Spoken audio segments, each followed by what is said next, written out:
观众朋友早，欢迎收看9月初3公视第一台早起新闻，我是陈怡珍。新闻一开始，咱先来关心中度风台咸南路，昨半暝2点半已经发布陆上警报。目前风台伫鹅銮鼻东北东的海面，预估阴暗到明仔载影响会上大。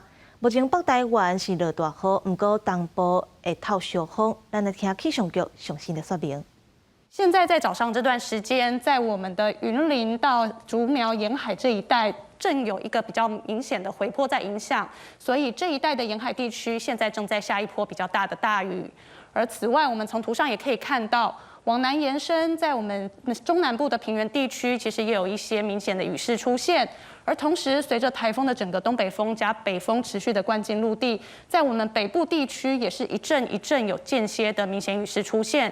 要提醒大家，今天整个降雨的状况还会持续，而且还会再越来越明显。因此，我们从雨量预测图上可以看到，包括今天的白天一直到今天的入夜，预期整个降雨最明显的地方依然是在北部地区，尤其是在北部的山区，整个累积雨量会比较大。 那同时，在我们的中部山区，可能到部分南部的山区，也会有比较大的雨势出现。那要提醒大家，在这段时间北部地区，尤其是北部山区，累积雨量是比较大的。那提醒大家，在山区活动的话，要注意可能会有一些坍方或落石的现象。 而预期到了明天白天，台风的外围环流其实还在影响。明天白天降雨还是持续，要一直到明天的下半天之后，随着台风渐渐的北上，整个降雨才有机会慢慢趋缓下来。而此外，我们也提醒，除了在北部、中南部这边会有降雨之外，在花东地区反而虽然花东地区是离台风比较近的位置，但是在整个环流受到山脉阻挡的影响之下。 花东地区的降雨反而是比较少的，而且在今天东南部地区可能出现焚风的现象。到了明天，继续关心中度风台咸南路，目前暴风圈啊可能已经到咱东北部，预估阴暗到明仔早起会外台湾上近。今仔日北台湾、中南部山区拢会有较大的雨势。新北的瑞丰、滨溪、双溪、贡寮这4区是已经停班停课。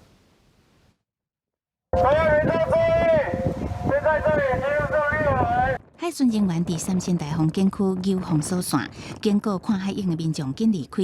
宣南路风台挖近，海边的风影愈来愈悬。避免风台侵袭造成损害，南方有渔港的渔民早就把渔船驶入来港内保护掉。宜兰火车站前的紫面星空飞天火车，由工作人员加落落来。 气象局指出，小南路向北过来，暴风圈进入巴士海峡，并且对台湾东南部海面、东北部海面、北部海面构成威胁。预定暴风圈未来有扩大趋势。它的暴风圈随着它的强度有可能会在增强，暴风圈有在扩大的趋势。另外，我们从风力预测上面可以看到，未来其实整体台湾附近的风力，刚刚提到西半部这些地方都会有9到11级的强阵风出现。 但是风台影响明显，风雨大家拢有感觉，尤其是向强阵风，民众一定要做好准备。出国活动更加爱细致。预定礼拜7时下晡，小南路风台再离开台湾海峡。记者综合报道。来看莫德纳新配方的疫苗，是药师已经通过紧急使用授权的审查，会当予18岁以上的大人做追加剂。卫福部后礼拜1会召开会议，决定做疫苗的族群，阁有加顶一剂爱让偌久的时间。 有可能会予全部的民众拢会当注射，不过会限制年岁，上紧9月底就会开始做。国内新冠疫苗即要面对下一波高峰，是由4月下晡审查莫德纳次世代疫苗紧急使用授权，当院核准会在适用18岁以上大人对干注射，并且会在下礼拜1 ACIP 会议中进行讨论安怎注射。ACIP 会告诉我们要怎么打，好，那这个包括施打的族群是什么，那间隔是多少？ 那其他已经打过第4剂的，或者是确诊的，要间隔多久可以打？即阵在国际间总共2种组合的次世代疫苗，分别是英国顶个月核准的莫德纳原始的武汉病毒株加 BA.1， 也有美国即几天所批准的武汉株加 BA.5。而国内7日审查就是前一个英国所核准的莫德纳次世代疫苗。这个原始猪再加上这个 BA.5 的这个部分，现在只有在美国这边那获得通过。美国这一次他走的这个是属于这个非典型的这个审查了因为他用了有一部分的是动物实验资料。过来医师是提醒，全球 BA.5 疫情也是真悬，那台湾也在用 BA.1的次世代疫苗，防疫效果恐惊是有影响。如果你打的疫苗株跟病毒株越接近越好所以因为现在台湾流行的是 BA.5，所以如果你换成 BA.5 效果就最好。那你如果换成 BA.1呢，效果就其次如果你还是打原始的武汉株呢，效果就更差。那这个也是美国他们要换成 BA.5 的原因呢。另外，是不是有可能开放全面来注射？王必胜表示有可能，不过会设限年龄的限制，注射年龄的标准也佫需要来讨论。上近9月底10月初开始做。记者综合报道。来看国内总增加33483个本土病例，已经连续4日拢超过3万例。另外，桃园机场拜四半暝，敢若是因为防疫客停车无够，致使一寡外籍学生、入境的民众甲移工伫机场排队等车。指挥中心表示，已经请桃园机场改善流程，方便予更较侪人入境。本土 BA.5 疫情清悬，疫情指挥中心公布，初礼拜5新增加33483例本土病例，已经连续4天病例数超过3万例。东西区新北市更加是连续3天新增加超过7000例，中重症有131例，死亡36例。另外新增加2例囡仔密斯西，其中上细汉的是4岁查某囡仔，伊无慢性病史，也无做过疫苗。7月初确诊，8月底出现密斯西的症状，刚才经过治疗了后，已经康复出院了。那在儿童的这个重症的部分呢，已经累计到198例其中有最大宗的仍然是密斯西占124例。指挥中心讲，今年到9月初1总计将近530万的确诊病例，即阵以轻症加无症状患者较多，有9%高。过年龄层的致死率无升悬，意外维持在0.17%。口服抗病毒药物的存量有够使用3个月，万一疫情扩大，也随时来加买。另外，即阵每礼拜放宽到5万人入境，也毋过初拜四暗时却是技术桃园机场防疫客停车无够，造成外籍的学生也过转来台湾的民众以及外籍移工，都要伫桃园机场排队排真长。对此，王必胜解释，因为尖峰班机较多，才造成这种情形。已经请桃园机场公司甲流程再改善优化，来便利开放更加侪人来入境。记者综合报道。今仔日报纸写啥物？带观众朋友来看早报重点。先看联合报，台北市索安防疫管制有议员质疑高文哲下令禁止食稻时阵敬酒，这甲中央放任防疫政策相反背，而且选举期间嘛歹落实。另外嘛禁止中秋节伫和平公园烘肉，都议员批评会当伫室内餐厅食饭，却袂当伫室外烘肉，有影是真奇怪。接落来看自由时报。台中一个高中自由班的老师，今年4月予毕业真侪年的查某学生，甲台中市性平会举发，讲这个老师伫20外当前操打学生。台中市教育局决议要甲这个姓黄的老师辞掉，永远袂搁甲请，嘛无退休金通领。来关心国际消息 ，G7 7大工业国初二达成共识，要限制罗西亚的石油计销。为着要减少罗西亚伫战争期间的收入，不过细节要爱讨论。那罗西亚是呛声讲，袂阁提供石油，予一寡限制计销的国家。俄战争也未停 ，G7 7大工业国家集团再度对俄罗斯能源出手。G7 财长会议达成共识，将会对俄罗斯原油伫咧国际市场的计销设定计销相关的上限。Erzielt gegenwärtig hohe Gewinne aus dem Export von Rohstoffen wie Öl. Und dem wollen wir entschieden entgegentreten. Wir haben in der EU im 6. Sanktionspaket ja bereits beschlossen, Ölimporte zu beenden. Und wir wollen nicht, dass Russland weiter durch diese Verkäufe profitiert. 自从俄罗斯入侵乌克兰，各国实施制裁，莫斯科也以提高油价来反制。虽然俄国石油出口是去年8月以来上低，不过今年6月单月收入却成长7亿美金，原因就是计销起价。所以美国建议设定俄国油价上限。A global price cap will help us accomplish our two goals. The first one is significantly reduce Putin's biggest source of revenue for his war chest. Number two, ensure ensure that oil continues to flow into the market at lower prices and supply meets demand. 俄罗斯是讲未遵守相关规范，也个警告讲，若安尼死做，会造成石油市场严重无稳定，会互欧美的消费者付出代价。Те страны, которые присоединятся к потенциальному такому потолку цен, они не будут среди получателей российской нефти. Мы просто не будем на таких нерыночных принципах с ними взаимодействовать. 乌克兰总统泽伦斯基对设定油价相关的上限表示欢迎，也讲俄国的天然气同款也应该设定计销的上限，不过相关的细节一个石油计销上限的范围也会讨论。公司新闻陈伟林、蒋建光编辑。镜头转来到国内，中国民用无人机扰乱咱台湾外岛几日天，金门历史昨个发现无人机来扰乱，咱国军有写信号弹甲赶走。另外，陆军司令部嘛证实讲，依照防卫的需求，已经甲反制无人机的干扰性送到外岛地区，会结合地形甲地形去安排，发挥总比效能。中国民用无人机连日侵扰金门，金防部7日才拍入入侵西苏的头一架民用无人机。7日早起11点到下晡3点，有伫烈士发现无人机2批2架次来入侵。于烈屿地区发现无人机2批2架次。经守军发射信号弹通传邻近驻守部队后，快速飞离，进入厦门。也据金防部头一摆拍入无人机，互中国各大班批评，民进党想要来借机操作，真可笑。行政院长苏贞昌回应，咱好是依据这个国际规范最适当的处理，也批评各大班的发言无适当。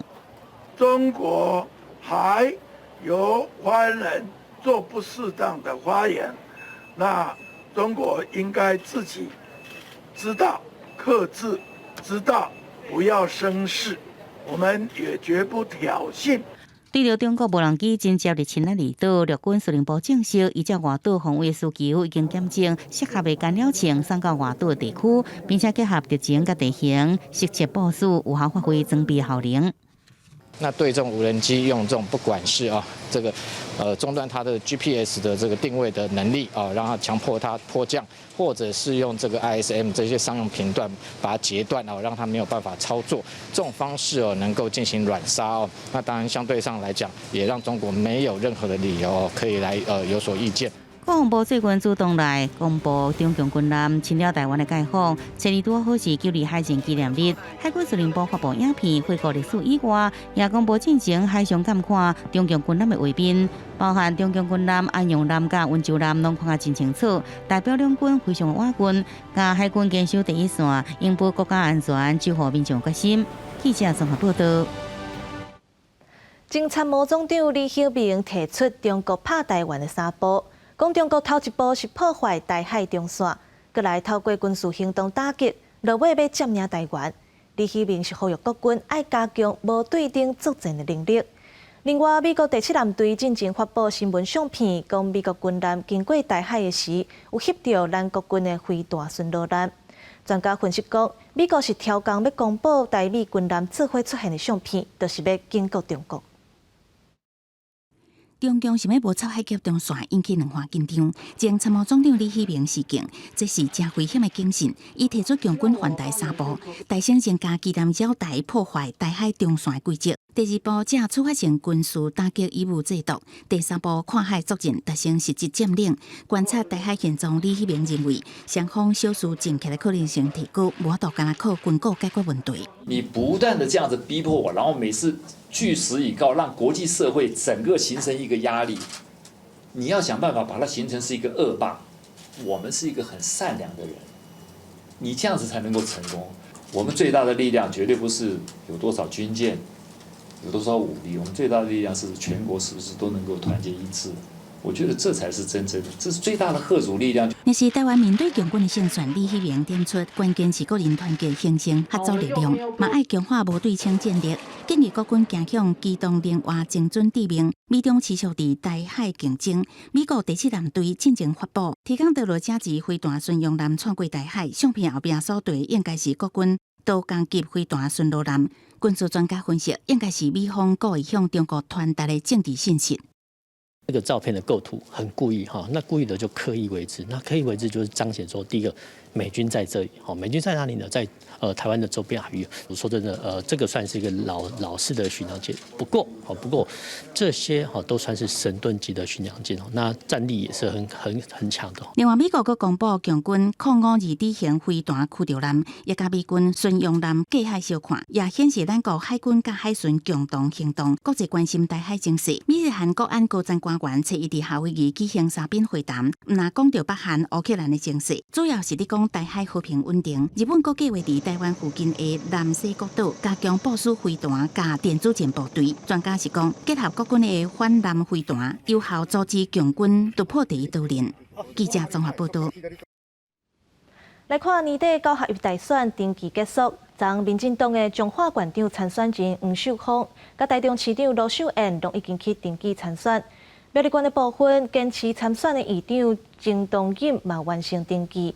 国民党表示，若违反党内提名作业登记参选，相当的处分会履调党籍。国民党籍苗栗县议长郑东锦伫苗栗县长徐耀昌夫人蔡丽卿的陪伴之下，登记参选苗栗县长，支持者也发加油，正式投入苗栗县长的选战。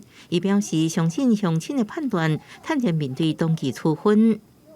选举没有高分的问题，是我们有几分实力的问题。我会提出党员存在的诉讼。现任县长夫人出面消停议长郑东锦参选，国民党提名县长参选人谢富洪定也表示尊重，有信心袂影响选情。不过，国民党中央马上表示，若国民党员违反党内提名作业登记参选，会照党章规定，考纪会会用上紧的速度来处理。将由地方党部考纪会送交中央党部，中央党部以最快速的时间呢召开考纪委员会。若违反党纪参选，确认通过，我们将最高以开除党籍为处分。民进党彰化县长参选人黄秀芳是伫前县长归民国就青椒等党籍代表陪伴之下完成登记参选。伊除了批评现任县长王惠美4年关键抗胖，也强调要为彰化开创全新的局面。秀芳的这个支持度是一直在往上攀升的，所以我们有信心在11月26号我们可以赢得选战。争取连任的台中市长罗秀燕是走伊的公务行程，有7个竞选总干事去完成登记，其中除了包含真侪地方大佬甲青壮派，政立委颜宽恒也出来用行动表达支持，希望营造大团结气势，赢拍赢年底选战。记者综合报道。来看最近有环保团体指出，台湾保育类野生动物的身躯甲生态地拢验出塑胶污染，玉山甲雪霸国家公园拢伫污染的名单内底，所以国家公园管理处即阵要要求园区内底袂当卖塑胶干仔底的水，嘛袂使用免洗碗池，卖监测生态地塑胶污染。姜仔虎头壳软入去塑胶袋仔内底找食相片，互人感觉真惊。有环保团体公布台湾保育类野生动物甲栖息地微塑胶污染的调查，发现玉山国家公园的姜仔虎甲台湾乌熊的排泄物拢有微塑胶的存在。有关自推测甲游客爬山食物件了后，无甲粪扫处理好有关系。在中午时刻的用餐，可能他们的食物没有处理好，或者是垃圾没有把它捡拾干净，那造成动物的觅食，然后动物有吃进去微塑胶的可能。这家园区采取到的水栖息昆虫也有塑胶微粒的情形。环团推论，国宝鱼、台湾鳟也有对食物链内底食入微塑胶的风险。雪霸国家公园管理处强调，对2006年开始选伫河流上游放台湾鳟来闪开污染源，验过塑胶微粒污染建立生态，确实是一大警讯。这一次的研究也让我们有非常大的警讯，表示说在国家公园这种比较纯净的地方，也相关的塑胶微粒的影响也是蛮严重的。有关处指出，会更加严格要求游乐服务据点，卖卖塑胶管仔水，卖使用一摆性的餐具，并且陆续剔除粪扫主车，加强来宣导粪扫减量无落地。民众表示支持。生态或者是动物，既然有一些他们健康上的危害，我觉得这个决定是算是支持的。在循环到人类的身体里面，所以其实我觉得这个不只是政府的议题，应该是全部的人应该要有一个共识的问题。消管处表示，已经对所管辖水域的水质，也佮有水内昆虫进行长期的生态监测。某令地区所有溪流更加在2011年就公告禁止进入。甲人为游路影响降到上低。塑胶微粒最近受到全球重视，未来甲专家学者来检証，是毋是列入国保鱼测试地检测项目？记者综合报道。嘉义县的动物收容所过去是用铁厝起的，所以收容的数量甲空间拢有无够的问题。为着要互动物更较好的环境，收容所争取补助定期，即阵嘛真侪有生命教育、专业治疗等等多功能的动保教育园区。嘉义县2016年捌发生伫文山过程乱死收容动物的代志，后来嘉义县政府争取着农委会补助，经过7届流标甲2年时间。这站总算启用全新的动物保护教育园区。大家也会知道有这个地方之后，也会可能开始去关注更多相关原来可能觉得不是太在乎，或是可能会忽视的动保的一些议题。里面的灯光看起来都设计过是使用像是黄光的部分，就对于白光的话，可能对动物的紧迫程度不会那么高很多。我自己看起来觉得都还设计的都蛮好的。过去这间动物收容所只是本所掩埋场附近一间铁厝，只有50平方公尺。即马新启用的动物保护园区有2300多平方公尺，会当收容210只的动物。因为我们以前是用铁皮屋来收容那些浪犬，所以那时候只能提供收容的服务。那我们改建后的多功能教育园区，是它有节能减碳、舒适收容，还有专业医疗，那另外还有教育的这个4大主题这样子。家畜所嘛安排兽医医疗团进驻，动物会当受到照顾，嘛有规划完整的医疗空间。嘉义县政府嘛表示，未来会成立宠物管理科，负责嘉义县宠物未出世到死亡各阶段的照顾，希望落实动物保护的工作。记者林慧婷嘉义报道。天气报你知，提醒观众朋友，风台现南路阴暗到明仔载日时影响上大，西部一寡地区已经咧开始落雨。若北台湾、中南部的山区，雨势会愈来愈猛。来关心今仔日各地头的天气资料。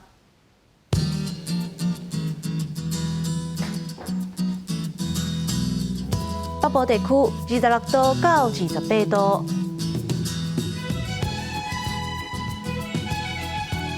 中部地区26度到29度。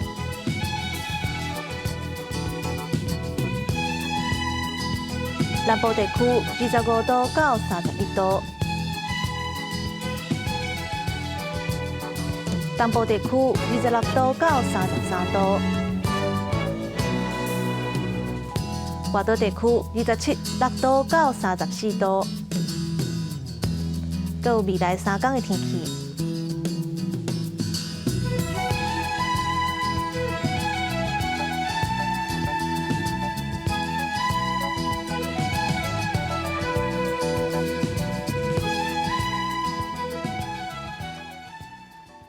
感谢观众朋友收看今仔日的早起新闻，我是陈怡珍，明仔载同一个时间，咱再会。